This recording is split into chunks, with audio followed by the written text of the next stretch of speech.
அடுத்து எம்பிபிஎஸ் எங்க பண்ணலான்ற ட்ரை பண்றப்ப வந்து நாங்க யூடியூப்ல மற்ற ரிசர்ச் பண்றதுல வந்து ஏன்னா கேந்தோ பொறுத்த வரைக்கும் நம்ம கவர்மெண்ட் யூனிவர்சிட்டின்றதுனால 80% மார்க் இருந்தாதான் இல்ல வந்தப்ப இருந்த நம்மளோட ஒரு இதுக்கும் இப்பயும் கொஞ்சம் வித்தியாசம் இருக்குது. எல்லாமே விசாரிச்சு பார்த்ததுல வந்து பரவாயில்ல, எல்லாமே எங்களுக்கு சாட்டிஸ்ஃபைடா இருக்கு எல்லாத்துமே.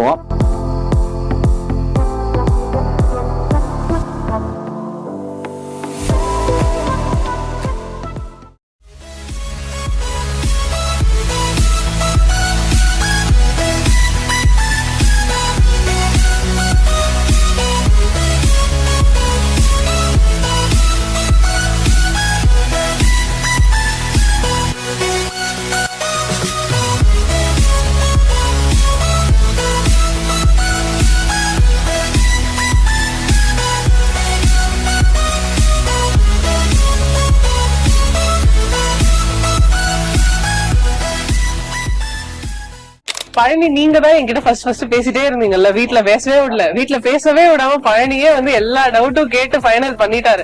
சார் உங்ககிட்ட கேட்டு ஃபைனல் பண்ணாரு, அவரே பண்ணிட்டாரா சார்? அவன் தான் பேசுவான் இல்லையா?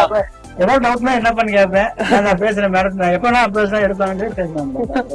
சரி ஓகே. ஏன்னா கேந்தோ பொறுத்த வரைக்கும் நம்ம கவர்மெண்ட் யூனிவர்சிட்டின்றதுனால 80% மார்க் இருந்தாதான் இங்க அட்மிஷன் கிடைக்கும் அப்படின்ற ஒரு சூழ்நிலை இருக்கும்போது நல்ல ஸ்கோர் வாங்கியிருந்தாரு.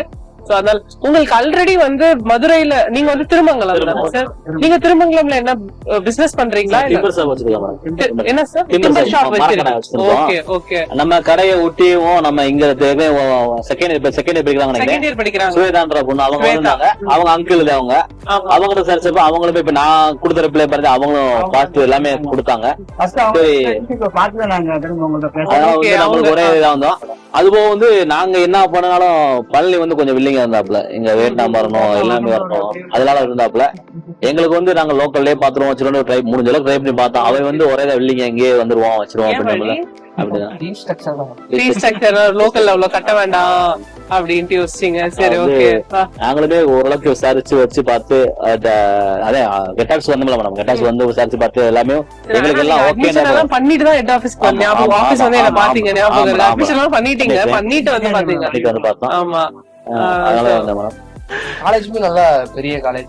காலேஜ் பாத்தீங்களா? ஃபுல்லா பாத்தீங்களா? பாக்கல நான், ஆனா வெளியே இருந்து பார்த்தேன். நான் ஒரு 2-3 மீட்டிங் தான் ஓரியன்டேஷன் தான் அட்டன் பண்ணேன்.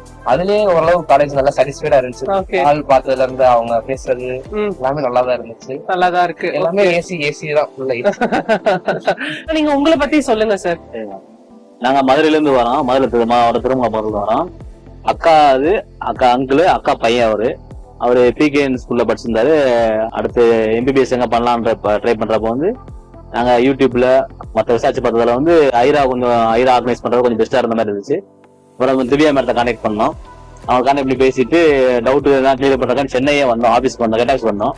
வந்து பார்த்து பேசிட்டு வச்சுட்டு எல்லா டீட்டெயில் எல்லாமே கேதர் பண்ணிட்டு அப்புறம் அட்மிஷன் பண்றதுக்கு அட்மிஷன் ட்ரை பண்ணோம். அட்மிஷன் கிடைச்சிருச்சு எங்களுக்கு. கட் ஆஃப் ஒரு குறிப்பிட்ட கட் ஆஃப் கேட்டா அட்மிஷன் கிடைச்சிருச்சு. அதுக்கப்புறம் அட்மிஷன் ஃபீ பண்ணிட்டு அப்புறம் வந்து ஒரு 2 months 3 months வெயிட் பண்ணி அப்புறம் காலேஜ் ஓப்பன் சொல்லிட்டாங்க. இப்ப நாங்க எல்லாமே சேர்ந்து வியட்நாம் வந்துட்டோம். பழனி அப்படியே அட்மிஷன் காலேஜ் இது பண்ணாங்க. அவருக்கு ஹாஸ்டல் எல்லாமே வந்து இங்க எல்லாம் வந்து பார்த்தோம். எல்லாமே ஓரளவுக்கு நம்ம இந்தியன் மாதிரி இருக்கு. ஃபுட்டு மற்ற இங்க பீப்புள் எல்லாமே ஒரு டிஃபரன்ஸ் எல்லாமே நல்லாவே இருக்கு, எல்லாமே இருக்கு. மற்றபடி வேற ஒன்றும் பேரண்ட்ஸ் வந்து வெளிநாடு போறாங்க ரொம்ப ரிஸ்கா இருக்கும் அதா இருக்கும் பயப்படுற மாதிரி ஒண்ணும் இல்ல. வந்து தாராளமா பையன்களை அனுப்பலாம். அது இவங்க ஐரா ஆர்கனைஸ் பண்றதுனால வந்து அவங்கள நம்பி தாராளமா அனுப்பலாம். ஏன்னா அந்த அளவுக்கு வந்து கான்பிடென்டா எங்களுக்கு தெரியுது. எங்களை வந்து நாங்க ஒரு 5 days ஆச்சு. எங்களை பாத்துக்கிட்ட விதமோ, பசங்கள் இருக்கிற தங்குற விதமோ, மற்ற student second year 4th year வந்து பேட்ச் வந்தவங்க எல்லாமே விசாரிச்சு பார்த்ததுல வந்து பரவாயில்ல, எல்லாமே எங்களுக்கு சாட்டிஸ்ஃபைடா இருக்கு எல்லாத்துமே. நல்லா ட்ரை பண்றாங்க, நல்லா கைடு எல்லாமே கரெக்டா இருக்கு. சோ பசங்க உங்க கூட வந்து அவங்க எல்லாம் செட் ஆயாச்சா? எல்லாமே நல்லா பேசிக்கலாம். எல்லாரும் நல்லாவே பேசுறாங்க. சீனியர்ஸ் டவுட் கேட்டாலும் பேசுறாங்க. என்ன டவுட் கேட்டீங்க சீனியர்ஸ் கிட்ட? கிளாஸ் எப்படி போகும், எக்ஸாம் எப்படி இருக்கும், அத பத்தி தான் கேட்டேன். ஷாப்ல எங்க போக டிஸ்கவுண்ட் எங்க அதிகமா கிடைக்கும், எங்க போவீங்க எல்லாமே கேட்டேன். அவங்க நல்லா பேசுறாங்க. ஓகே. ஃபுட் வந்து எப்படி சார் இருக்கு? ஓகேவா ஹாஸ்டல்? சாப்பிட்ட வரைக்கும் எங்களுக்கு நல்ல திருப்தியா இருக்கு. Okay okay okay okay. அவனுக்குமே பிடிச்சிருக்குன்னு சொன்னாங்க. இவங்களுக்கும் திருப்தி. அக்கா வந்து எப்படின்னா அவங்க சென்டிமெண்டாவே விட்டுட்டு பையனை விட்டுட்டு எல்லா பேரண்ட்ஸ் இருக்கிறாங்க, எல்லா பேரண்ட்ஸும் விட்டுட்டு இருக்காங்க. அப்ப சங்கடப்படுவாங்க. இங்க வந்துட்டு பையனை விட்டுட்டு இப்ப இங்க பார்த்ததுக்கு அப்புறம் நம்ம வந்து ஓரளவுக்கு நம்மளும் வாழ்ந்துட்டோம். ஒரு 1 வீக்காவது நம்மளுக்கு இருந்துட்டோம்ன்றப்ப வந்து கொஞ்சம் அது வந்து கொஞ்சம் நம்மளுக்கு திருப்தியா கொஞ்சம் பயம் இல்லாத மாதிரி முத வந்தப்ப வந்து பயமா இருந்துச்சு. இவ்வளவு தூரம் தாண்டி வர்றமே, 2 பிளைட் தாண்டி பிள்ளைய விட்டுட்டு போறோமேனு. இப்ப கொஞ்சம் அந்த இது இல்ல, கொஞ்சம் நீ ஜாலியா தானே இருக்கப்பா ஒரு அவன் இருக்கேன். இல்ல வந்தப்ப இருந்த நம்மளுக்கு ஒரு இதுக்கும் இப்பயும் கொஞ்சம் வித்தியாசம் இருக்கு. நம்மளுக்கு கொஞ்சம் ஃப்ரீ ஆயிட்டோம், கொஞ்சம் ஃப்ரீ ஆயிட்டோம். இருந்தாலும் என்ன போறப்ப கொஞ்சம் ஃபீல் பண்ணுவோம், எல்லாம் பண்ணுவோம். அது ஒரு நாளா சரியாயிரும் பண்ணிடுவோம், ரெடி பண்ணிடுவோம். எதுனாலும் உடனே டக்குன்னு கிளம்பி வந்துடலாம் நீங்க, அதனால வரி பண்ணாதீங்க. இதனால மேடம் விட்டுட்டு போறோம், நீங்க தான் கண்டிப்பா கண்டிப்பா மேம், கண்டிப்பா நான் பாத்துக்கிறேன். எங்களுக்கு வேற யார்ட்டையும் பேசல, உங்ககிட்ட மட்டும் தான் பேசி உங்களை நம்பிதான் விட்டுட்டு போறோம் பையனை. ஒன்னும் பிரச்சனை இல்ல சார், நான் பாத்துக்கிறேன், ஒன்னும் பிரச்சனை இல்ல. மத்தபடி உங்களுக்கு எல்லாம் ஆல் ஓகே தானே? எதுவும் வந்து அதுதான் சொல்ல வந்தேன். நீங்க எதுவா இருந்தாலும் என்கிட்ட சொல்லிடுங்க, என்கிட்ட கேளுங்க, நான் ரெக்டிஃபை பண்ணி தரேன். அவனையுமே சொல்லிருக்கேன், கெட்ட பேர் வாங்காம நல்ல கரெக்டான பையன் தான், சேட்டை பண்ண மாட்டான், அந்த ஒரு அதே பேரை கெடுக்காம நல்லபடியா படிச்சுட்டு வரணும்னு சொல்லியிருக்கோம். எங்க இதுலயே ஒரு ஜாயிண்ட் ஃபேமிலியே 6 குடும்பம்ன்றப்ப வந்து எங்களோட சொந்தங்கள் எல்லாமே மேடம். அதே சொல்லல எங்க இதுலயே வந்து பழனி தான் நினைச்சுக்கோங்க ஃபர்ஸ்ட். எங்க அதாவது நாங்க ஒரு 120 குடும்பம் அனுப்புவோம் நாங்க, அந்த எங்க சொந்தக்காரங்கன்றதுல. அதுல வந்து இப்ப பழனி வந்து எல்லா பேருமே பெருமை, எல்லாமே பரவாயில்ல, வெளிநாடு போய் படிக்க போறா அப்படின்னு. அப்ப அடுத்து செயின் கன்சி அடுத்த மாதிரி அடுத்து உங்களுக்கு ட்ரை பண்ற வாய்ப்பு இல்ல. அடுத்த பசங்க இருக்காங்களே, இப்ப நாங்க வந்துனால வந்து அவங்க எங்கிட்ட கான்டாக்ட் பண்ணுவாங்க. நாங்க அடுத்து வந்து உங்களோட டச் பண்ணி லிங்க் பண்ணி விடுறோம். அதுவும் கொஞ்சம் ஃபாலோ பண்ணீங்க, எல்லாம் பண்ணீங்க. அது கண்டிப்பா இருக்கும், அது கண்டிப்பா பண்ணுவாங்க. ஏன்னா நாங்க எல்லாம் விசாரிச்சு வச்சு பண்ணனால அவங்களும் யோசிக்கா பண்ணிடுவாங்க. இவங்க எல்லாம் பண்ணிட்டாங்க, நமக்கு தரம். பழனிக்குமார் இருக்காருல்ல, அவரு பாத்துக்கு வரல, அங்க ஒரு பையன் இருக்காருல்ல, பாத்துக்கு வரல. அந்த தைரியம் இப்ப நாங்களே என்னாலும் அங்க எங்க திருமணத்துல சுவேதா பொண்ணு வந்ததுனாலதான் இன்னும் கொஞ்சம் தைரியம் எங்களுக்கு. அப்புறம் இங்க வந்து பாருங்க பார்த்தோம்னா பூராமே நம்ம மதுரை ஏரியா, சென்னை எல்லாம் அந்த ஐடியா ஸ்வேதா வந்து இப்ப 2வது வருஷம் படிக்கிறாங்க. 2023 ஆக்சுவலி நான் மதுரை வந்திருந்தப்போ என்ன வந்து மீட் பண்ணி அட்மிஷன் பண்ணாங்க. ஆமா மதுரைக்கு வருவாங்கன்னு சொன்னாங்க. ஆமா மதுரைக்கு இந்த வருஷம் வர முடியல. ஆமா ஆமா அவங்க பேசுறத பார்த்து எங்களுக்கு கொஞ்சம் திருப்தியா இருந்துச்சு. அதுக்கப்புறம் தான் நாங்க திரும்ப உங்களை நம்பர் வாங்கி உங்களுக்கு இங்க வர்றதுக்கு நாள் கூட அவங்க அம்மா வர சொல்லி பேசினேன். ஒரு 1 மணி நேரம் வீட்டுக்கு வந்து பேசினாங்க. அவங்களுமே எந்த நெகட்டிவா எதுவுமே சொல்லல, எல்லாமே பாசிட்டிவா தான் சொன்னாங்க. சாப்பாடு இதெல்லாம் நீங்க கவலைப்படாதீங்க, அதெல்லாம் பிள்ளைகளுக்கு நல்ல நம்ம வீட்டுல சாப்பிடுற மாதிரி சாப்பிடலாம், பயப்படாம அனுப்புங்கன்னு சொன்னாங்க. 2023ல இந்த நீட்டுக்கு முன்னாடி இல்ல நீட் முடிஞ்ச டைம்ல நினைக்கிறேன் நான் மதுரை வந்திருந்தேன். நான் மதுரைக்கு வந்து லைக் அந்த டைம்ல ஒரு 7-8 ஸ்டூடெண்ட் மதுரையில இருந்து அட்மிஷன் பண்ணோம்.